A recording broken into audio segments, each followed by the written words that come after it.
नमस्कार, स्वागत है आप सभी का हमारे कार्यक्रम संजीवनी में। आपके साथ मैं हूं सोनाली शर्मा। दर्शकों, भारत सरकार हर साल राष्ट्रीय पोषण सप्ताह का आयोजन करती है, इसे धूमधाम से मनाती है। इस सप्ताह का उद्देश्य दर्शकों, लोगों को पोषण के प्रति जागरूक करना है और कुपोषण को दूर भगाना है। विशेष रूप से अगर महिलाओं और किशोरियों की यहाँ पर बात की जाए तो महिलाओं और किशोरियों में कुपोषण की समस्या लगातार गंभीर होती जा रही है। न सिर्फ ये समस्या उनके स्वास्थ्य को प्रभावित करती है बल्कि आने वाली पीढ़ी पर भी असर डालती है। आज अपने इस कार्यक्रम के जरिए हम पोषण को करीब से समझेंगे, कुपोषण के बारे में जानकारी हासिल करेंगे, विशेष रूप से महिलाओं और किशोरियों के बारे में जानेंगे कि आखिर किस तरह से उन्हें कुपोषण से बचाया जा सकता है, इसके लक्षण किस प्रकार के होते हैं और आयुर्वेद के जरिए किस तरह से हम अपने शरीर को बेहतर बना सकते हैं। इस विषय पर बात करने के लिए बेहद खास मेहमान हमारे साथ स्टूडियो में उपस्थित है। हमारे साथ आयुर्वेदिक चिकित्सा अधिकारी डॉक्टर सुगम तिवारी जी हैं। चलिए उनका स्वागत करते हैं और कार्यक्रम को आगे बढ़ाते हैं। डॉक्टर सुगम, बहुत बहुत स्वागत आपका हमारे कार्यक्रम में जी। तो जिस तरह से डॉक्टर सुगम, भारत सरकार हर साल राष्ट्रीय पोषण सप्ताह का आयोजन करती है, इसे मनाती है और उद्देश्य हम सबको पता है कि पोषण के प्रति लोगों को जागरूक करना, कुपोषण को दूर भगाना। सबसे पहले आपसे जानना चाहेंगे कि जब बात कुपोषण की आती है तो कुपोषण आखिर क्या अवस्था होती है और किस प्रकार से ये हमारे शरीर को प्रभावित करता है? कुपोषण को पहले हम शाब्दिक अर्थ में समझते हैं। कु का मतलब होता है बुरा, कु एक उपसर्ग होता है तो उसका मतलब होता है बुरा, और पोषण मतलब जो पुष्ट कर रहा है शरीर को, मतलब हर तरह से फिजिकली भी मेंटली भी ग्रो कर रहा है शरीर को, उस न्यूट्रिएंट को हम कहेंगे पोषक तत्व, और पोषण होता है उस अवस्था को। तो इसमें कुपोषण में मेनली ये है कि शरीर जब आपका सही तरह से कार्य नहीं कर रहा है या आपको किसी तरह की कोई भी नॉर्मल काम करने में दिक्कत आ रही है, तो इसका मतलब कि आपका पोषण सही नहीं है और आप कुपोषण की तरफ जा रहे हैं धीरे धीरे करके। उसके मानक अलग अलग हैं, उसमें अलग अलग मानकों से ये तय किया जाता है कि किस स्तर का कुपोषण है, परंतु कुपोषण का जो कहते हैं स्टार्टिंग उसी से हो जाती है कि जब आपका खान पान गड़बड़ हुआ और आपके अंदर पोषक तत्वों की कमी थोड़े थोड़े करके शुरू हो गई, तो आगे जा कर के वो प्रॉपरली कुपोषण में तब्दील हो जाएगी। बिल्कुल। अब जब हम कुपोषण की बात करते हैं और महिलाओं और किशोरियों की आज हम बात करने वाले हैं, किस तरह के संकेत हमारा शरीर देने लगता है जब हम कहीं ना कहीं हमारे खान पान में कोई कमी होती है और उसका कहीं ना कहीं असर जब हमारे शरीर में पड़ता है, तो संकेत क्या कुछ नज़र आते हैं? सबसे प्राइमरी संकेत जो मैं बताना चाहूँगी, जिसके जनरली हमारे पास पेशेंट्स भी आते हैं, तो जो आपको खुद से महसूस होगा वो ये है कि थकान लगना।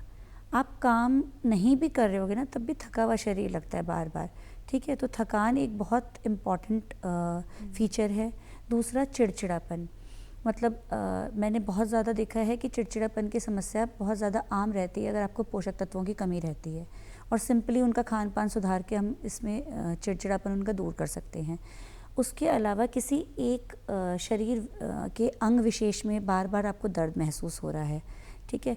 कई बार आदमी सोचता है मैंने दवाई खा ली फिर भी नहीं ठीक हो रहा है, तो उसकी भी हम जैसे जांच कराते हैं, कभी कभी विटामिन D3 की कमी की वजह से ही होता है। तो ये छोटी छोटी चीज़ें हैं जो शरीर आपको संकेत देता है और इसको नकारना नहीं चाहिए, तुरंत अपने चिकित्सक से सलाह लेनी चाहिए।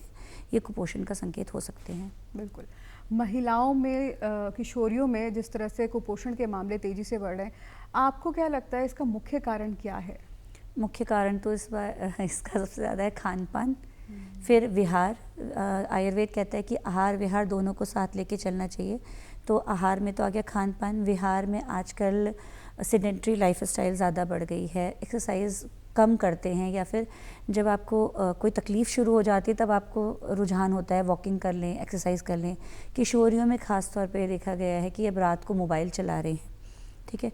आयुर्वेद कहता है अगर आप रात को ज़्यादा देर तक जागते हैं, से 10 बजे के बाद आप जागते हैं, तो आपको वात वृद्धिकर होना तय है और वात वृद्धिजन्य रोग होने तय हैं।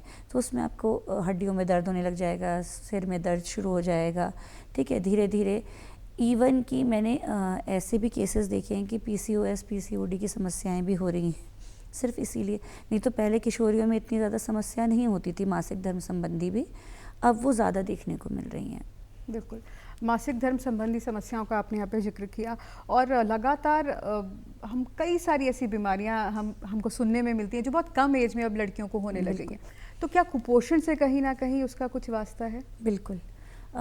जैसे अभी हमने देखा है कि छोटी छोटी मासिक धर्म संबंधी समस्याओं के लिए हम लोग पुराने टाइम में जैसे हमें रजस्वला दिनचर्या बताई गई थी, हमने वो इंक्लूड करके देखा, पेशेंट्स अब उसमें ही ठीक हो रहे हैं। आप देखिए मासिक धर्म के समय पर किशोरियों को अनेकों तरह की समस्याएं होती हैं, उसमें सिर दर्द से लेकर पेट दर्द से लेकर थकावट लगना, है ना, और किसी किसी को इतनी ज़्यादा ब्लीडिंग होती है कि उसका रोज़मर्रा का काम भी रुक जाता है, बच्चा पढ़ने नहीं जा पाता है। मेरे पास 2-3 पेशेंट्स ऐसे हैं जो 4-5 दिन तक स्कूल नहीं जाती हैं। तो ऐसे ही इनकी लाइफ को प्रभावित कर रहा है। और इसमें सिर्फ हमने कुछ नहीं, दिनचर्या थोड़ी सी बदली और इनका आहार बदल दिया। आहार क्या है कि शुरू के 3 दिन में हमने इनको तेल मिर्च मसाला सब बंद करके सिर्फ दूध, चावल, जौ और जौ का ही आटा या फिर जौ का ही दलिया, जौ को अल्टर करके ये देने के लिए बोला, और थोड़ा सा घी।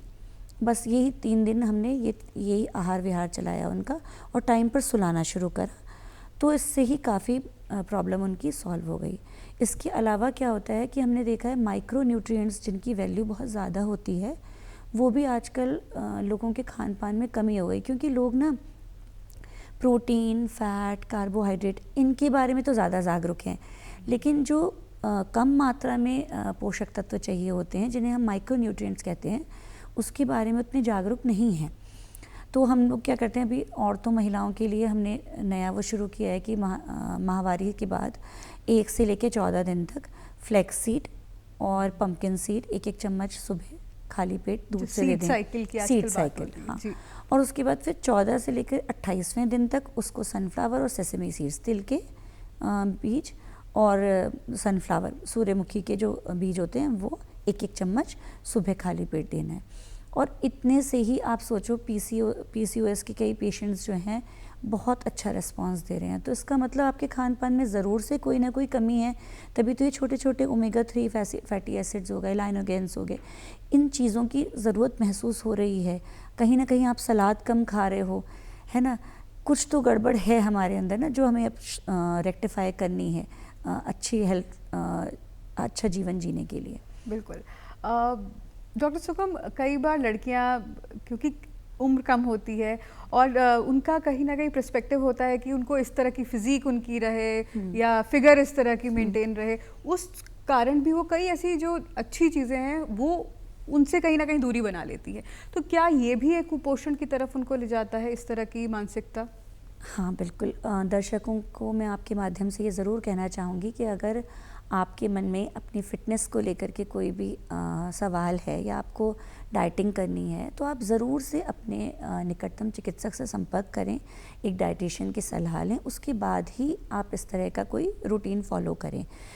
खाली अपने देखे हुए सेलिब्रिटीज़ वगैरह को फॉलो ना करें, क्योंकि एक जानी मानी सेलिब्रिटी का मैं देख रही थी, वो कह रही थी कि मैं सुबह से शाम तक खाली पानी पीती रहती हूँ, कभी सौंफ का पानी, कभी मेथी का पानी, कभी जीरे का पानी, और खाती सिर्फ एक टाइम हूँ। वो भी ठीक नहीं है। आपकी बॉडी के रिक्वायरमेंट के हिसाब से आपको डॉक्टर सलाह देगा कितना आपको कैलोरीज़ चाहिए, कितनी आपको घटानी है। आप एक बार डॉक्टर से संपर्क करें और वहाँ से अपना जो है अकॉर्डिंग टू द कैलोरीज़ आप अपना आहार बना सकती हैं, और वो डॉक्टर आपको आराम से, कोई भी डॉक्टर बना करके देगा। हम लोग भी प्रेस्क्राइब करते हैं अपने पेशेंट्स को कि ये चीज़ आपके अकॉर्डिंगली ये ज़रूरी है। आयुर्वेद कहता है प्रकृति के हिसाब से भी खाना चाहिए। मान लीजिए आप पित्तज प्रकृति के हैं, तो मैं आपकी डाइट से तेल मिर्च मसाला ये सब चीज़ें कम कर दूंगी, या पित्तज आहार को कम कर दूंगी, ठीक है, गुलकंद वगैरह बढ़ा दूंगी। तो आप अपनी प्रकृति के अनुसार भी डाइट ले सकते हैं, और लिमिटेड कैलोरीज़ में लेना है तो आप ये किसी डाइटिशियन के संपर्क में आके ज़रूर लें, खुद से नहीं करें। क्योंकि खुद से देखने में ये देखा गया है कि लड़कियां आपस में देखा देखी करती हैं, तो या फैट को एकदम रिड्यूस कर देंगी, कार्बोहाइड्रेट एकदम रिड्यूस कर देंगी। कार्बोहाइड्रेट का भी अपना एक वसा हो, चाहे कार्बोहाइड्रेट हो, उसका अपना एक अच्छा गुण होता है ना। वो शरीर में जा रहा है तो आपको ताजगी दे रहा है, आपके शरीर के हर एक सेल को एनर्जी प्रोवाइड कर रहा है, तभी तो आपका सेल ग्रो करेगा, एक ऑर्गन अच्छे से काम करेगा। आप उसकी एनर्जी कट कर दोगे तो कहाँ से लाओगे ना। तो उनको इतना ज्ञान नहीं होता और वो देखा देखी आपस में ये सलाह करके ये चीज़ें देख रहे हैं, या फिर एक्सेस प्रोटीन पे चली जा रही हैं लड़कियाँ। उनको ये नहीं पता है कि प्रोटीन की प्रॉपर मेटाबॉलिज्म की ज़रूरत होती है पानी से। पानी नहीं पी रहे हैं, प्रोटीन का मेटाबॉलिज्म वैसे ही हो रहा है, उसका जो यूरिक एसिड के क्रिस्टल्स हैं वो आपके शरीर में जमा हो जाएंगे। आप पानी तो उतना पी नहीं रहे हो, उसको निकालने के लिए हाई प्रोटीन डाइट पर हो। अभी मेरे पास 17-18 साल के 1-2 बच्चे हैं जिनका यूरिक एसिड बहुत ज़्यादा है, 8 के करीब है। तो कहीं ना कहीं तो आप जिम जा रहे हो, प्रोटीन इनटेक कर रहे हो और पानी का इनटेक कम कर रहे हो, तो इसलिए ज़्यादातर ये कहा जाता है कि आप डॉक्टर से सलाह लें, अपने आहार का एक पैटर्न उनसे बनवा लें, उस रूटीन को फॉलो करें तो जल्दी फ़ायदा होगा। डॉक्टर सुगम, इस उम्र की लड़कियों में विशेष रूप से एनीमिया बहुत ज़्यादा पाया जाता है, एनीमिक होती हैं वो, आयरन की कमी, विटामिन डी की डेफिशिएंसी। तो इसको किस तरह से इसकी पूर्ति किस तरह से की जा सकती है, क्योंकि एक बहुत कॉमन फैक्टर कहीं ना कहीं किशोरियों में देखने को मिलता है। हाँ, एनीमिया की आपने बात करी तो एनीमिया इतना ज़्यादा कॉमन है और भारत सरकार के लिए एक चिंता का विषय है कि भारत सरकार ने अभी एनीमिया मुक्त भारत नाम से एक पूरा प्रोग्राम ही लॉन्च किया है, जिसमें ये भी कहा जा रहा है कि आशाएं चिन्हित करेंगी घर घर में एनीमिक कौन है, फिर उनको जाके वहाँ पर जो है आयरन के लिए आयरन फॉलिक एसिड की डोज दी जाएगी, ताकि घर घर जाके हम आशाएं स्वयं उसको दवाई दें, जिससे कि एनीमिया की जो है यहाँ से इरेडिकेशन हो सके। लेकिन उसमें समय लगेगा, छोटी छोटी चीज़ें हैं। देखिए, अगर मैंने सोशियो इकोनॉमिक स्टेटस की बात करी थी, अगर कोई गरीब उसमें आता है, संवर्ग में आता है, तो मैं मान सकती हूँ उनके पास रोज़ हरी पत्तेदार सब्जियाँ मार्केट से नहीं खरीद सकते हैं, पर गढ़वाल में तो उत्तराखंड जैसे हमारे राज्य में मैक्सिमम लोग घर में थोड़ी बहुत खेती करते हैं, कुछ ना कुछ उगाते ही हैं, है ना। जो आपके घर में हो रहा है, अगर पालक हो रहा है आप पालक खा लो, मेथी हो रहा है आप मेथी खा लो। जो कुछ नहीं होता तो वैसे ही अपने यहाँ कहते हैं खेत के बीच में राई वगैरह हो जाती है, आप वो भी तोड़ के खा सकते हो, आलू के साथ खाते भी हैं गांव में। तो इसको आप इंक्लूड करो कि डेली हमने, जब तक हमारे यहाँ साग सब्जी हो रही है, खाना ही है। उसके अलावा देखा है मैंने कि कभी कद्दू के पत्ते तोड़ लिए, उसकी साग बना लिया उसका। तो ये छोटी छोटी चीज़ें हैं, ये आपको स्पेशली कुछ ले करके नहीं करना है आयरन की पूर्ति के लिए। धनिया है आपके यहाँ, धनिया उगती है खेतों में, अपना काटा, उसकी चटनी बना ली, कुछ नहीं तो रोटी के साथ वो खा लिया। जब भी आप धनिया की चटनी बनाएं उसमें ज़रूर से नींबू डालें ताकि वो ईज़िली एब्जॉर्ब हो सके। आयरन आप जैसे कुछ भी साग बना के खाते हो, उस दिन डेली आप ये लेकर चलो कि मैंने एक नींबू उसके साथ साथ ज़रूर लेना है उसी दिन, ताकि जो मैंने आयरन खाया है वो अच्छे से एब्जॉर्ब हो जाए। बस इतना सा ध्यान रखना है और आपकी कभी एनीमिया नहीं होगा। गांव की लेडीज़ को भी मैं यही सलाह देती हूँ, ठीक है। इसके अलावा भुना हुआ चना कहते हैं, भुना हुआ चना भी ज़रूर यूज़ करना चाहिए, या काले चने उबाल करके भी यूज़ कर सकते हैं, भिगो करके उसका पानी भी ले सकते हैं। बिल्कुल। किशोरियों की बात करें तो भविष्य के लिए भी उनको अपने शरीर को तैयार करना होता है। तो पैदा होने के बाद से किशोरावस्था तक अभिभावकों को भी किस प्रकार से किशोरियों का ध्यान रखना चाहिए? क्या कुछ वो बहुत ही इम्पोर्टेंट ऐसी चीज़ें हैं आहार में जो उनके शामिल ज़रूर करनी चाहिए? एज वाइज आप कुछ थोड़ी जानकारी दीजिए। देखिए, वैसे तो पोषण के 1000 दिन बोला जाता है, सुनहरे 1000 दिन होते हैं कि गर्भावस्था में जब बच्चा आता है तब से लेकर के जब तक वो 2 साल का नहीं हो जाता, तब तक हमें, चाहे वो किशोरी हो चाहे किशोर हो, मतलब मेल चाइल्ड हो फीमेल हो, दोनों के लिए बहुत इम्पॉर्टेंट है। तो उसमें यही है कि शुगर का कम से कम यूज़ करें, नमक का कम से कम यूज़ करें, ठीक है। डेट्स वगैरह ज़रूर देने हैं, भुने चने ज़रूर देने हैं, ठीक है। नहीं होता है तो चने या जौ का सत्तू भी दे सकते हैं आप उसे। और केला ज़रूर देना है, केला में माइक्रोन्यूट्रिएंट्स मैक्रोन्यूट्रिएंट्स बहुत अच्छे अमाउंट में रहते हैं, बच्चे को केला देना चाहिए। और जब 6 माह का हो जाता है तो हम बताते हैं कि 6 माह के ऊपर के शिशु को प्रॉपरली फूड देना चाहिए, सेमी सॉलिड, जैसे दलिया खिला दिया, है ना, और 2-3 तरह की दालें मिला करके उसका खिचड़ी बनाना शुरू करें, उसी में थोड़ी सी सब्जियां भी डाल दें, तो फिर ऐसे करके उसका न्यूट्रिटिव वैल्यू बढ़ जाएगा। वो देने के बाद तब उसको फ्रूट्स दें या फिर मिल्क दें, वो उसके बाद देना है। कम से कम 2 मील 3 मील थोड़ा थोड़ा 4 चम्मच 6 चम्मच 6 महीने के ऊपर के बच्चे को देना शुरू करना चाहिए। उसके बाद फिर हम धीरे धीरे उसकी इस तरह से शारीरिक पूर्ति होने लग जाती है। उसके बाद 2 साल से ऊपर के बच्चों को हम कहते हैं कि भाई दूध तो देना ही देना है, साथ में घी ज़रूर देना है ना। घी हम लोग जनरली बोलते हैं अरे घी देना है या नहीं देना, पेशेंट बहुत पूछते हैं, तो हम हमेशा कहते हैं WHO ने भी कहा है घी ज़रूर देना चाहिए, क्योंकि ये अच्छे फैट्स होते हैं जो बच्चे के शारीरिक विकास के साथ साथ ब्रेन के डेवलपमेंट में बहुत ज़रूरी होते हैं, तो वो दिया। उसके अलावा हमने अलग अलग तरह से उसको खाने पीने के, जैसे झंगोरे की खीर दे दी, मड़वे के लड्डू बना के दे दिए या चौलाई के लड्डू दे दिए, वो दूध के साथ दे दो, पूरा मील बन जाता है बच्चे के लिए। इस तरह की चीज़ें जो लोकली अवेलेबल भी हैं, मिलेट्स हैं, है ना, रागी का हो गया या फिर बाजरे का हो गया, चूरमा बना के दे दिया बच्चे को, न्यूट्रिटिव भी है, बच्चे के हेल्थ के लिए भी अच्छा है, कोई नुकसान भी नहीं देगा। घर में एक फल ले लीजिए, उसको क्रश कर लीजिए, दूध में थोड़ा सा रागी का आटा भून के वो मिला लिया, थोड़ा सा जैगरी मिला लिया 2 साल के ऊपर के बच्चे के लिए, या मैश्ड जो है पका हुआ बनाना ले लिया, उससे स्वाद आ जाएगा। थोड़ा सा किशमिश डाल लीजिए, बच्चा वैसे ही खुश हो जाएगा, है ना। बाहर का कोई भी चीज़ जिसमें कि थोड़ा सा भी प्रिजर्वेटिव है वो आप मत दीजिए बच्चे को, तो बच्चा आपका स्वस्थ रहेगा, कम बीमार पड़ेगा। सबसे मेन बात पोषण की, इसीलिए सरकार कह रही है कि बच्चों की बीमारी में कमी आए। बच्चा जितनी बार बीमार होगा उतना ही उसका जो ग्रोथ का रेट है ना वो रिड्यूस होता चला जाता है। एक बार भी अगर आपका बच्चा दस्त लग जाते हैं उसे 5-6 दफ़े, वो एक दिन में दस्त चला गया अगर, तो उस बच्चे को कहा जाता है कि 3 से 4 महीने उसकी ग्रोथ रिटार्ड कर जाती है। तो आप सोचो कितना ज़्यादा इम्पॉर्टेंट है सही मात्रा में पोषण लेना बच्चों के लिए। और इसी तरह से फिर जैसे किशोरियों में अगर आयरन की कमी हो गई या फॉलिक एसिड की कमी हो गई या कुछ ऐसी चीज़ें हो गई कि भाई विटामिन डी की कमी हो गई, फिर वो आगे भी आपको दर्द देता रहेगा।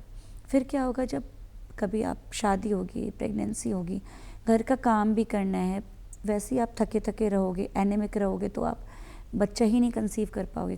कंसीव करोगे तो प्रेगनेंसी अच्छे से नहीं जा पाएगी, क्योंकि लो हीमोग्लोबिन रेट में डिलीवरी भी होना बहुत कठिन होती है और मोर्टेलिटी रेट माँ का बहुत बढ़ जाता है।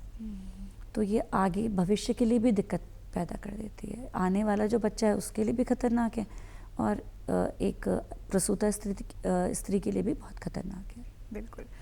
कुपोषण का डॉक्टर तिवारी क्या किशोरी की मानसिक स्थिति पर भी असर पड़ता है कि अगर कोई लड़की कुपोषित हो तो क्या उसका जो मानसिक स्थिति है उसकी, उस पर भी कोई नकारात्मक असर दिखाई देने लगता है? बिल्कुल।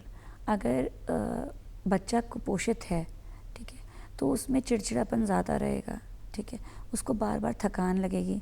तो कोई मान लीजिए कोई 16 साल की लड़की है, 10th में 12th में है, तो बाकी बच्चे अपना काम कर पा रहे हैं, टाइम से प्रोजेक्ट सबमिट कर पा रहे हैं, सब कुछ कर रहे हैं, और जिसके अंदर कमी है वो हर चीज़ में चिड़चिड़ाएगा, थकान महसूस करेगा, तो कैसे काम कर लेगा।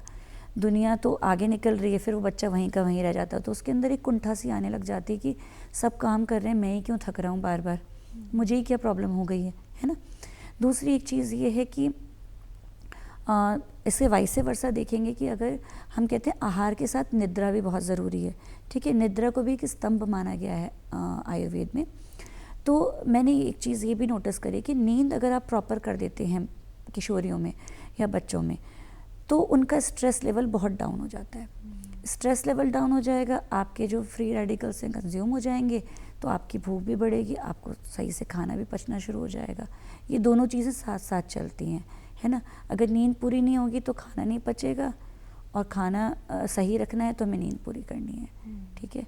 तो ये भी एक बहुत बड़ा फैक्टर है। इसीलिए हम अभी आयुर्वेदिक कैंप्स वगैरह में जाते हैं तो हम बच्चों को बहुत एम्फेसिस करते हैं कि कुछ योगासन हम उनको ज़रूर सिखाएं जो अपना माइंड को नियंत्रित करने के लिए ध्यान वगैरह करवाते हैं, है ना।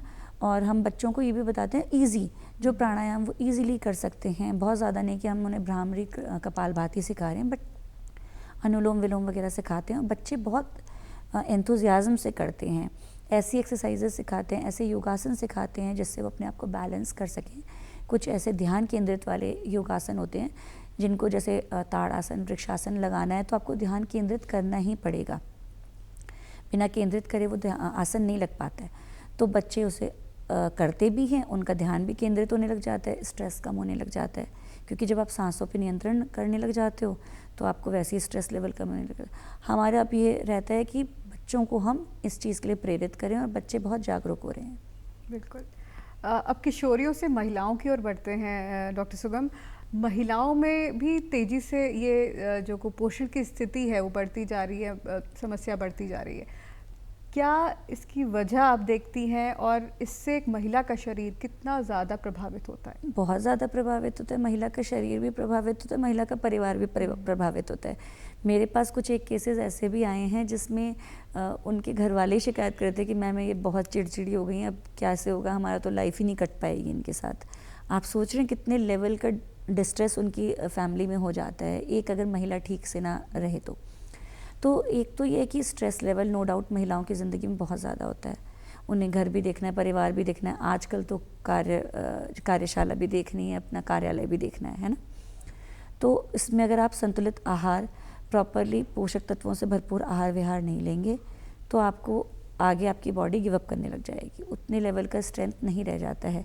फिर दूसरा, महिलाओं में एक फेज़ होता है कि मासिक धर्म जब बंद होने वाले होते हैं तो 35 या 40 साल के बाद उनकी स्ट्रेंथ कम होने लग जाती है। सडनली बॉडी में इतने सारे परिवर्तन होते हैं, ओवर 40 सिम्टम्स ऐसे होते हैं जो मेनोपॉजल होते हैं, ठीक है। तो उस सब में आयुर्वेद आपकी ऐसे मदद कर सकता है कि हम हमेशा कहते हैं आप कुछ नहीं कर सकते, आप अश्वगंधा लो, अश्वगंधा बेस्ट है, आप वो ले सकते हो। शतावरी है, आप वो ले सकते हो। कुछ नहीं करना, आपने डेली शतावरी और अश्वगंधा को अपनी लाइफ में इनकॉर्पोरेट करना है। चाहे आप उसे पाउडर फॉर्म में खा लो, चाहे टैबलेट फॉर्म में खा लो, जैसे आपको सही लगता है। कुछ लोग दूध में घोल के पी लेते हैं पाउडर की तरह, वो यूज़ कर सकते हो, ठीक है। इसके अलावा फ्लैक्स सीड्स बहुत इंपॉर्टेंट होते हैं, हम कहते हैं कि अलसी के बीज ज़रूर खाएं, ठीक। और अब पहले नहीं देखा जाता था इतना ज़्यादा कि हृदय रोग महिलाओं में हो रहा हो, अब देखा जा रहा है कि महिलाओं में भी हृदय रोग अच्छे खासे उसमें आने लग गया है। तो इसका मतलब कि वो स्ट्रेस भी बहुत ज़्यादा ले रहे हैं। तो अब हम लोग क्या करते हैं, उन लोगों को बोलते हैं कि आप कितने भी बिज़ी हैं, थोड़ा सा 10 मिनट 5 मिनट का टाइम आप आइए, प्राणायाम करिए, योग में अपना टाइम लगाइए, तो उससे भी उन्हें फ़र्क लग रहा है। मेरे यहाँ कुछ ऐसे पेशेंट्स थे जिनको कि बहुत ज़्यादा पेन है शोल्डर्स में या फिर गर्दन में, दवाई तो हम नो डाउट दे ही रहे हैं उन्हें, लेकिन जब हमने योग की तरफ उन्हें प्रवृत्त किया और उन्होंने योगासन नियमित रूप से करना शुरू किया तो उनकी जीवन शैली काफ़ी ज़्यादा सुधर गई है। तो ये चीज़ें हम उन्हें बोल सकते हैं। इसके अलावा सहजन होता है एक, है ना, मोरिंगा ड्रमस्टिक, उसका भी यूज़ सरकार भी कह रही है और हम भी जगह जगह बोलते हैं कि आप मोरिंगा को ज़रूर यूज़ करिए। चाहे आप ड्रमस्टिक का सूप बना के पी लो, चाहे अब आजकल तो पाउडर भी मिल रहा है, विभिन्न साइट्स हैं, कंपनियां हैं, वो भी दे रही हैं, तो आप उसको भी यूज़ कर सकते हो।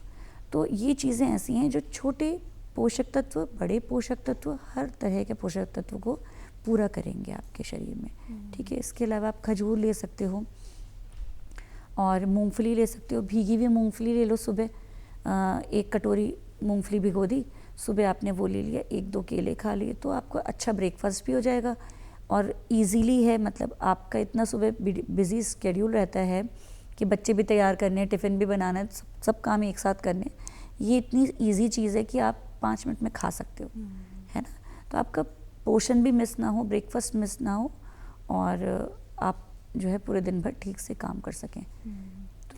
डॉक्टर सुगम, अगर महिलाओं की एक स्पैन देखें, लाइफ स्पैन, तो अगर अर्ली एज में देखें तो आजकल कई महिलाओं को इनफर्टिलिटी से गुजरना पड़ रहा है। वहीं अगर लेट एज मेनोपॉज की, जैसे आपने बात की अभी, उस बारे में बात करें तो कई महिलाओं में कैल्शियम की कमी बहुत तेज़ी से देखने को मिलती है। तो इन दोनों ही जगहों पर महिलाओं को किस तरह से खुद को पोषित रखना है, क्या कुछ ऐसा शामिल करना है डाइट में, और कुपोषित अगर वो रहेंगी तो इन दोनों स्पैन्स में किस तरह से शरीर अफेक्ट होगा?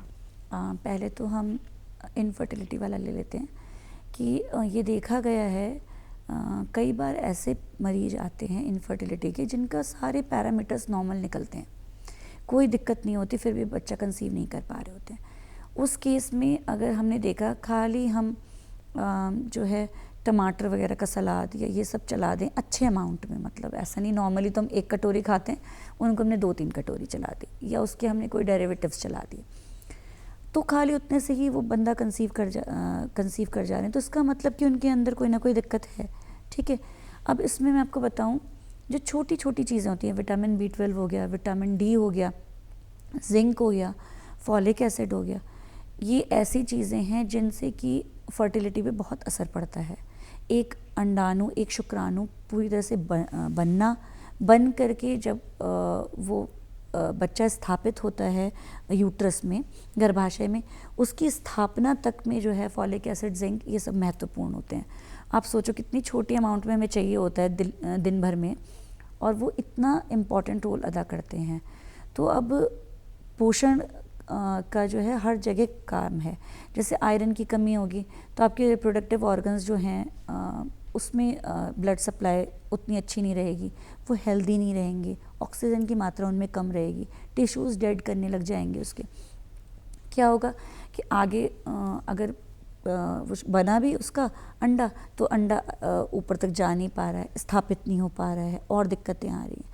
तो ये चीज़ तभी सही हो पाएंगी जब सही मात्रा में वो पोषण लेंगे, पोषक तत्व लेंगे। ठीक है, और दूसरा है कि जब महिलाओं की एज बहुत ज़्यादा हो जाती है तो उसमें कैल्शियम की एक नेचुरल सा फिनोमेना है कि जब मेनोपॉजल स्टेट चालू होती है तो कैल्शियम एकदम से बहुत डाउन हो जाता है।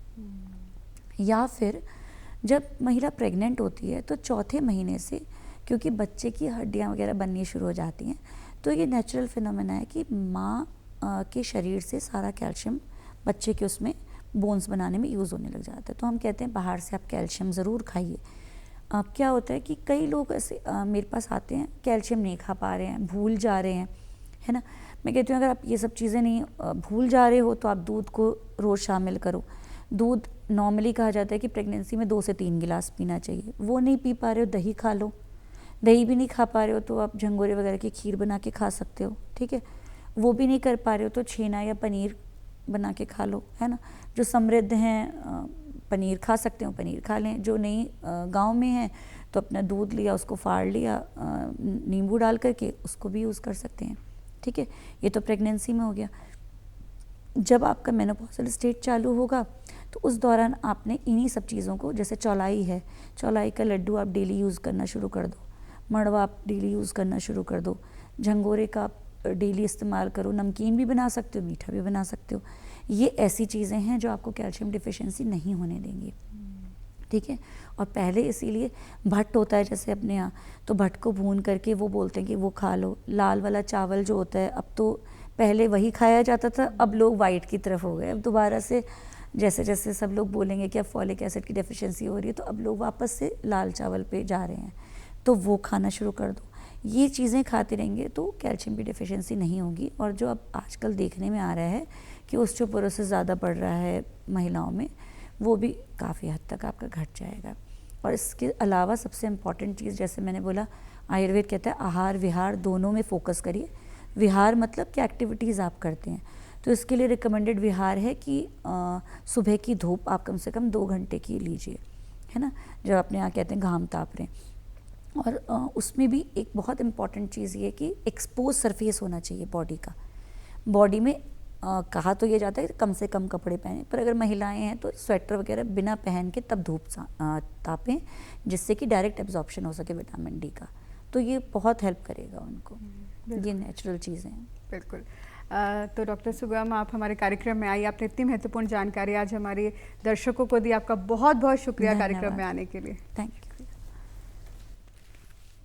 तो दर्शक, उम्मीद करते हैं आपको आज का हमारा कार्यक्रम पसंद आया होगा। और जिस तरह से हमारे विशेषज्ञ ने जानकारी दी कि अगर हमें कुपोषण को दूर भगाना है तो हमें आहार और विहार पर अपना ध्यान केंद्रित करना होगा, मौसमी फल सब्जियों का उपयोग अपने जीवन में करना होगा, और अपनी डाइट में अगर कोई भी बदलाव करना है तो उससे पहले विशेषज्ञ से परामर्श ज़रूर करें। फिलहाल मुझे और मेरी टीम को इजाज़त दीजिए। नमस्कार।